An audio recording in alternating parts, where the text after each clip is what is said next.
1943年的冬天，德国上空，一架 B-17空中堡垒正迎着炮火飞行，零下40度的高空里，氧气面罩很快结满了冰霜，机枪手的手指冻得麻木，却还要死死扣在扳机上。敌机像狼群一样扑来，子弹壳在机舱的地板上叮当滚动，每个人都清楚，下一秒可能就是生死的分界。与此同时，大洋彼岸的西雅图波音工厂昼夜不停，流水线上，女工们穿着蓝色工装，焊接着一块块机翼。孩子们坐在工厂门口的木箱上等母亲下班，头顶的吊车正把一台发动机吊装进机身。飞机一架接一架下线，就像和前线的呼救在同一个节奏里。这就是美国的战争，前线与后方不再是两条平行线，而是一根紧绷的钢索，一端系着飞行员的生命，另一端绑着整个国家的工业机器。在二战的天空里，不同国家走上3条完全不同的道路。德国选择的是战术轰炸，闪电战里低空俯冲轰炸机和战斗机联手，把前线打得零七八落。他们的目标不是敌国全局，而是战场一角，摧毁一个桥梁，切断一条补给线，让地面部队趁势突破。快狠，但只能赢一时。日本走向了另一种极端，他们的零式战机在开战初期几乎无敌，可到了后期资源枯竭，战机越来越少，飞行员训练也跟不上，只能把飞机当作一次性武器，风神特工，用生命换取短暂的冲击，却换不来战争的持续优势。而美国选择的则是第3条路，战略轰炸，不是直打前线，而是直接瞄准敌国的工厂、铁路、城市，目标明确而冷酷，摧毁敌人制造战争的能力，让敌人连继续打下去的底气都没有。这3种哲学像3种截然不同的赌注，德国赌速度，日本赌牺牲，美国赌工业和时间。谁才是真正的赢家？1943年之后的天空会慢慢给出答案。波音当年提出一个疯狂的想法，如果轰炸机要直插敌国心脏，它必须是一座会飞的城堡。于是 B-17空中堡垒诞生了。它有4台发动机，最大航程约3200公里，机组10人，最高速度约462公里每小时，能飞得比大多数战斗机更远更高。机身周围布满机枪火力点，几乎没有死角。飞行员们说，坐进 B-17就像钻进了一座钢铁城堡。可是堡垒并不意味着无敌。1943年，美国空军出动数百架 B-17轰炸德国施威因福特的轴承工厂，刚一进入德国领空就遭遇大规模拦截，没有足够的战斗机护航，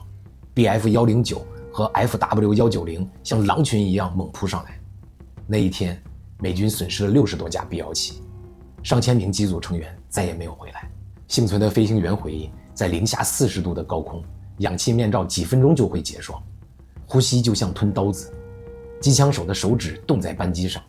血一旦流出就会瞬间解冻。可即便这样，航向必须保持，因为一旦编队散乱就等于自杀。B-17证明了一个事实，战略轰炸确实能深入敌腹，但代价惨烈。它是一条血路的开拓者，用无数飞行员的生命换来一个结论：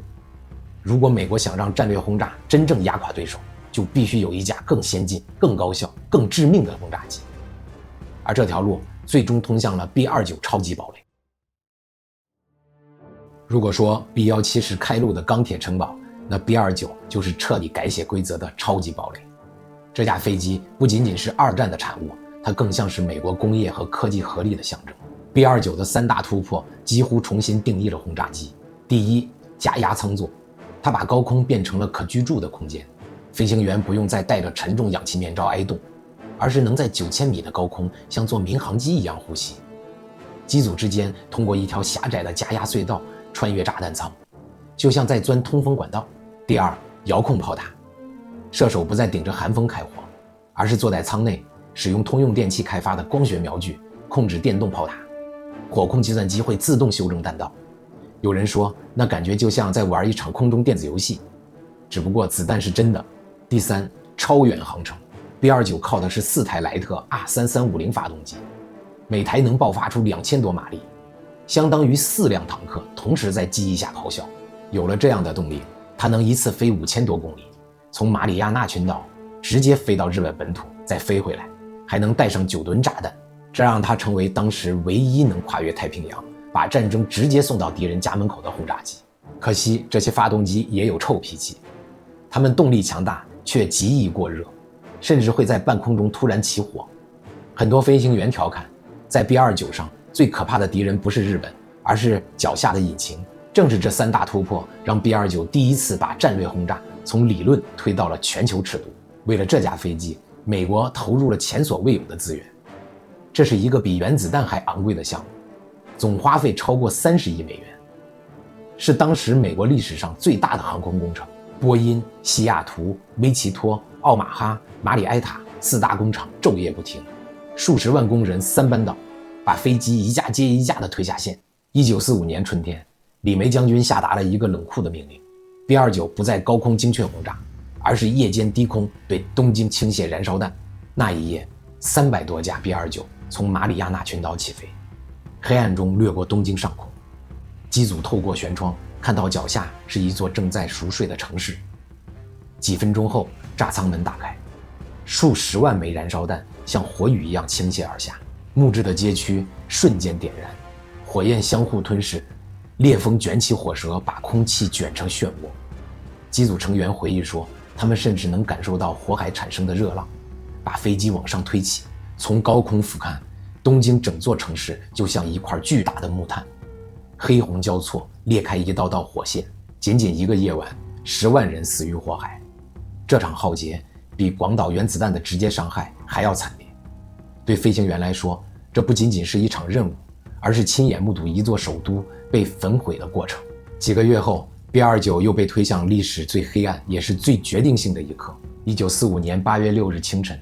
埃诺拉盖1号 B-29 飞临广岛上空，机组报告天气晴朗，目标清晰。机舱里的每个人都知道，他们携带的不是普通炸弹，而是人类历史上第一颗原子弹。9点15分，舱门打开，炸弹坠落。43秒后，广岛被刺眼的白光吞没，蘑菇云升起，城市中心在一瞬间化为废墟。3天后，彭克斯卡号又把第2颗原子弹投向长崎。这不是战术行动，而是文明的分水岭。短短几天，战争戛然而止。许多 B-29 机组成员后来回忆，任务完成时，他们的身体上比任何一代轰炸机机组都舒适，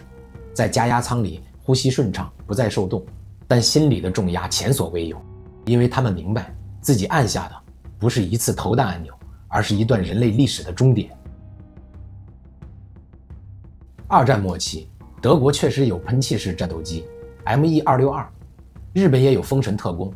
他们的速度快，攻击狠，但都只是绝地反击的火花，闪了一下却无法改变大局。真正决定胜负的是美国把战略轰炸变成了一种体系。B-17开辟了血路，证明轰炸机可以深入敌腹。B-29把这条路推到极限，让轰炸机不仅能穿透防御，还能直接终结战争。德国的喷气机产量太少，日本的风神是一次性的消耗，而美国能靠庞大的工业和源源不断的资源，把轰炸机规模化、常态化，直到压垮对手。这就是制空权的真正含义，它不是赢下某一场空战，而是剥夺对手继续发动战争的能力。从此以后，空军第一次从战场的辅助力量变成了战争的终极裁判，而这一切也没有在1945年结束。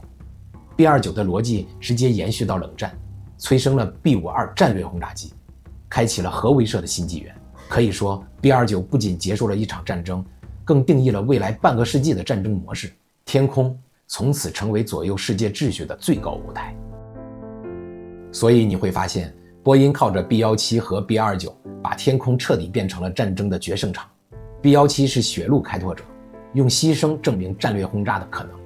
B-29是超级堡垒，用科技和工业把这种可能推到极限，直接改写了历史。那么问题来了，如果你是当年的美军司令，资源有限，只能把全部筹码压在一种轰炸机上，你会选择成群结队，靠钢铁和纪律堆成一条血路的 B-17，还是选择技术登峰造极、一击必杀的 B-29？